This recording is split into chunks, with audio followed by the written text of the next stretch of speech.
दोस्तों इस एपिसोड की शुरुआत में विकराल साहब को बिजली का बिल मिलता है, जिसे देख के वो गजबनाक तरीके से बोलते हैं, इतना ज़्यादा बिल 20,000, एक तो ऑफिस में कोई होता नहीं है, फिर इतना उन्होंने बिल भेज दिया, ये कैसे हो सकता है। फिर इतने में ही गबरू बोलता है, विकराल तुम्हें अगर अपना बिजली का बिल कम करना है तो वोल्टेज प्रीताल को पकड़ लो। तुम जानते हो उसके अंदर 24 घंटे करंट दौड़ता रहता है, उसे अगर हमने पकड़ लिया एक तो बिजली की टेंशन खत्म और ऊपर से भूत भी पकड़ा जाएगा। कैसा आइडिया विकराल, एक तीर से दो निशाने। फिर इसके बाद विकराल साहब खुश होते हैं और कहते हैं कि गबरू आइडिया बुरा नहीं है। फिर इसके बाद एक विकराल साहब का लेटर आता है और गबरू लेटर के पास ही होता है। इतने में विकराल गबरू को कहता है गबरू लेटर पकड़ाओ। फिर इतने में गबरू बोलता है तुमने तो कहा कि किसी चीज़ को हाथ नहीं लगाना, अब खुद ही आके उठाओ। फिर इसके बाद विकराल साहब आते हैं और धक्का देकर गबरू से वो लेटर ले लेते हैं। फिर इसके बाद विकराल साहब वो लेटर खोलते हैं, उसके अंदर होम मिनिस्टर वसंत खड़े ने उनको अर्जेंट बुलाया होता है, जिसे देखकर विकराल जल्दी से तैयार होकर उधर रवाना हो जाते हैं। फिर इसके बाद यहाँ पर वसंत खड़े के पास विकराल साहब पहुँच जाते हैं और वो कहते हैं आने के लिए शुक्रिया विकराल, क्या लेंगे आप। फिर इसके बाद विकराल साहब कहते हैं नहीं कुछ नहीं। फिर उसके बाद वो बोलते हैं शर्माने की कोई बात नहीं है, कुछ तो लें ठंडा गर्म। फिर इसके बाद विकराल साहब कहते हैं ठंडे गर्म से क्या शर्म, चलो एक गिलास दूध ही दे दो। फिर उसके बाद वो अपने सर्वेंट से कहते हैं कि एक गिलास दूध लेकर आओ। फिर इसके बाद वसंत खड़े अपनी प्रॉब्लम बताते हैं कि विकराल मैंने तुम्हें यहाँ अर्जेंट बुलाया है, हमारे देश में एक प्रॉब्लम आ गई है, इस मुसीबत से सिर्फ तुम ही बचा सकते हो विकराल। फिर इतने में ही विकराल साहब कहते हैं क्या मुसीबत, मैं समझा नहीं। फिर इसके बाद वसंत खड़े एक बॉक्स निकालते हैं और उसे चाबी के ज़रिए खोलते हैं और उसके अंदर एक कड़ा होता है जो विकराल को वो चेक कराते हैं और विकराल उसे देखकर पहनने के लिए तैयार हो जाते हैं। इतने में ही विकराल को वो मना करते हैं कि वसंत खड़े कहते हैं कि विकराल साहब ये मत पहनना, यही तो मुसीबत की जड़ है।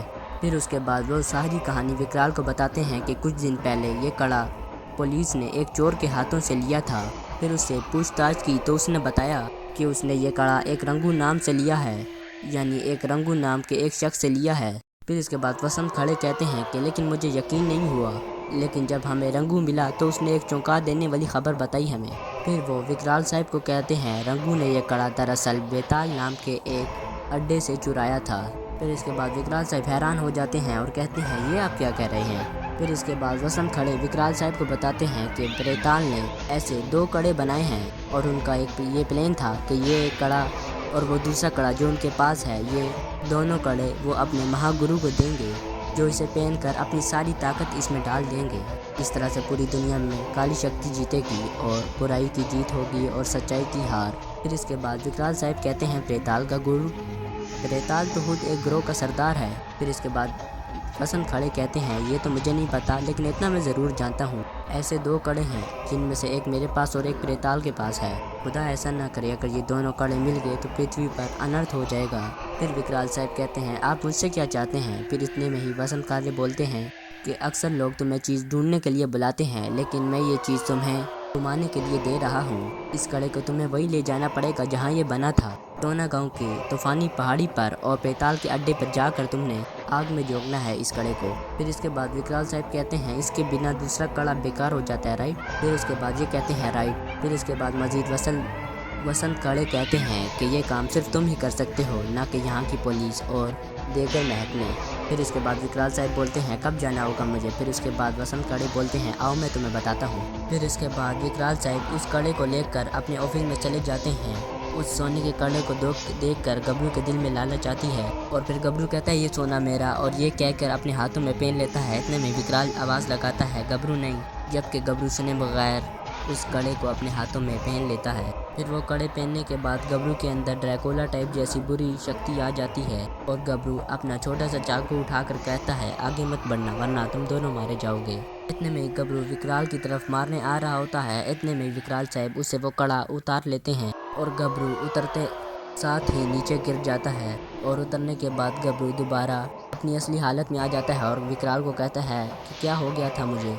फिर विकराल साहब कहते हैं अगर ये कड़ा तुम पर इतना गहरा असर कर सकता है तो सोचो प्रेताल पे कितना गहरा असर करेगा और उसके गुरु पर। फिर इसके बाद विकराल साहब बोलते हैं चलो टोना गांव के लिए तैयार हो जाओ गबरू। फिर इसके बाद विकराल साहब टोना गांव के जंगल के लिए निकल जाते हैं और पहुंच भी जाते हैं। यहाँ पर पहुंचने के बाद विकराल साहब गबरू को कहते हैं यहाँ पर पहुंचते ही हमारी तमाम अच्छाई कमज़ोर पड़ जाती है और बुराई उरूज पर चली जाती है। फिर इतने ही बातों में विकराल को एक मजदूर की आवाज़ आती है जो बोझ उठा रहा होता है जिसे उठा नहीं जा रहा होता। इतने में ही विकराल साहब उसकी जानिब जाते हैं और उसके बोझ को सही तरीके से उसकी कमर पर लाते हैं। फिर उसके बाद वो खुश होकर दुआएं देता है। इसके बाद विकराल साहब उससे पूछते हैं वैसे आप जा कहाँ रहे हैं। फिर उसके बाद वो कहता है साहूकार का अनाज सर उसके घर पहुंचाने जा रहा हूँ, बस इस जंगल के रास्ते से। फिर इसके बाद विकराल साहब बोलते हैं कि तुम्हें मालूम है इस जंगल में जाना खतरों से खाली नहीं है। फिर उसके बाद वो बोलता है क्या करें अपनी किस्मत ही खाली है, और कहता है कि अच्छा आपकी मदद के लिए शुक्रिया, अब मैं चलता हूँ। फिर इसके बाद विकराल साहब गबरू को कहते हैं अगर हमें तूफ़ानी पहाड़ी तक कोई पहुँचा सकता है तो वो सिर्फ सफ़ेद चुड़ैल है गबरू। सबसे पहले हमें सफ़ेद चुड़ैल के पास जाना होगा, वही हमें आगे रास्ता बताएगी। फिर इसके बाद विकराल साहब सफ़ेद चुड़ैल के घर के पास पहुंच जाते हैं, जहां पर सफ़ेद चुड़ैल विकराल को कहती है कि मेरी ज़रूरत आखिरकार पड़ ही गई तुम्हें विकराल। फिर उसके बाद विकराल साहब कहते हैं मौसी तुम ही हमारी मदद कर सकती हो। फिर जैसे ही विकराल कहता है हम प्रेताल, इतने में ही वो सफ़ेद बुढ़ी यानी सफ़ेद चुड़ैल कहती है जानती हूँ सब जानती हूँ, इस बुढ़िया को सब कुछ पता है। फिर उसके बाद वो बताती है विकराल तेरे रास्ते में बहुत सी मुश्किलें हैं, अभी बोल रही हूँ लौट चल वरना तुम दोनों की सिर्फ और सिर्फ हड्डियाँ नजर आएंगी। फिर उसके बाद विकराल साहब बोलते हैं राह पर निकलने के बाद मैं कभी लौटता नहीं हूँ मौसी, बस अब रुकूंगा सिर्फ और सिर्फ अपनी मंजिल पर, और वो मेरी मंजिल है तूफ़ानी पहाड़ी। बस मौसी वहाँ तक पहुँचने के लिए कोई रास्ता दिखा दे। फिर उसके बाद मौसी बोलती है यानी सफ़ेद चुड़ैल कि मैं क्यों बताऊँ मुझे क्या मिलेगा है।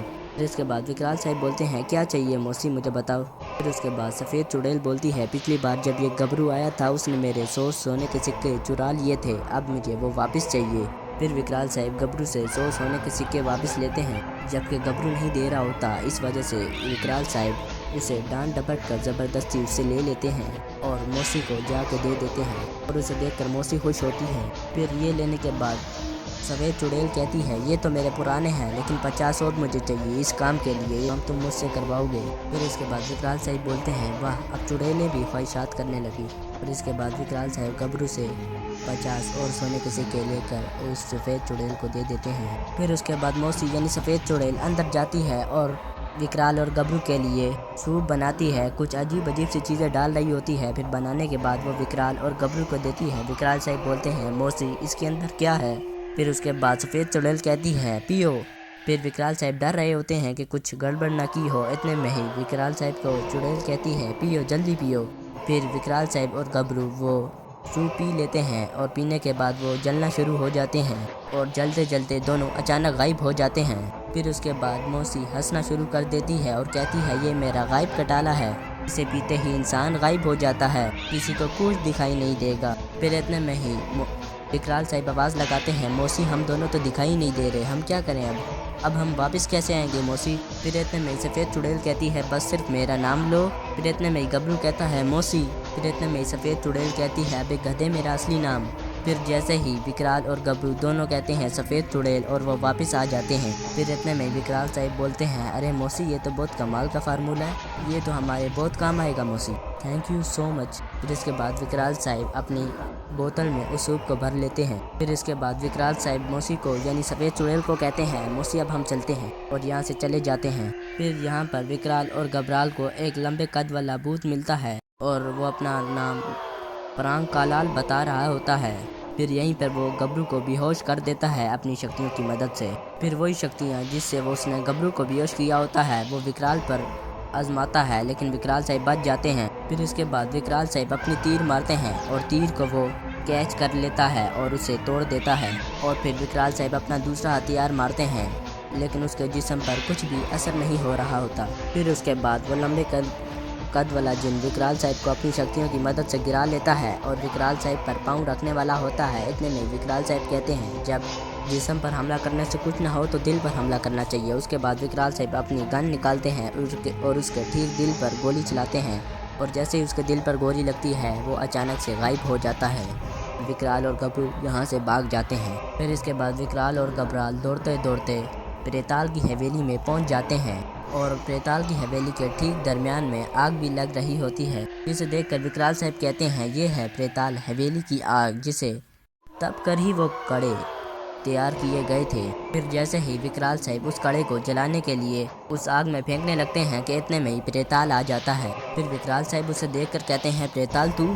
फिर प्रेताल कहता है हाँ मैं, अब तू अपनी आंखों से देख अपना और अपने साथियों का अंजाम। इसके बाद विकराल साहब घबरा जाते हैं कि इतने में ही प्रेताल घबराल को एक बर्फ़ के शीशे में कैद कर देता है। ये देखकर अचानक से विकराल साहब उस पर हमला करने के लिए गुलेल से उसे मारने वाले होते हैं कि अचानक से वो गायब हो जाता है। फिर अचानक से दूसरी जगह पर आ जाता है और हंस रहा होता है। फिर अचानक विकराल साहब उसे अपने हथियार से मारते हैं और उसे दर्द होता है। अचानक वो अपने कई रूप बना लेता है, जिसकी वजह से विकराल साहब कंफ्यूज हो रहे होते हैं कि असली प्रेताल कौन सा है। और इतने में ही प्रेताल बोलता है, किस किस को मारोगे विकराल, मेरे बहुत सारे रूप हैं विकराल। फिर सभी प्रेताल हंसना शुरू कर देते हैं। फिर इसके बाद प्रेताल कहता है, बस बहुत हो गया तेरा खेल, अब काम की बात करें। फिर उसके बाद प्रेताल अपना एक कड़ा निकालता है।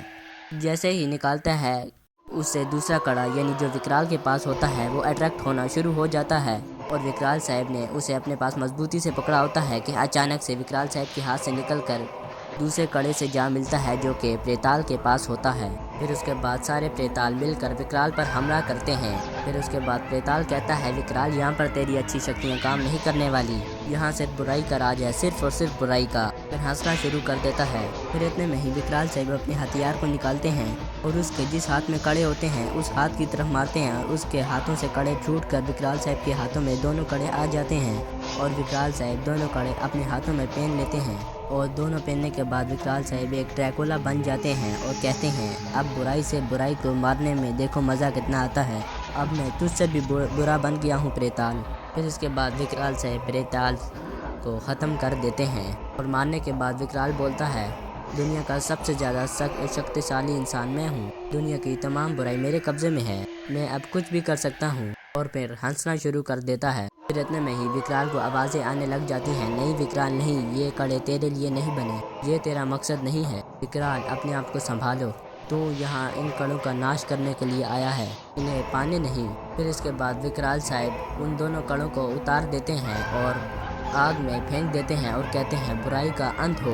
उसे फेंकते ही जैसे ही वो जल जाते हैं उसके बाद गबरू भी बर्फ़ के शीशे से आज़ाद हो जाता है। और फिर यहाँ पर विकराल कहता है, चलो हमें निकलना चाहिए।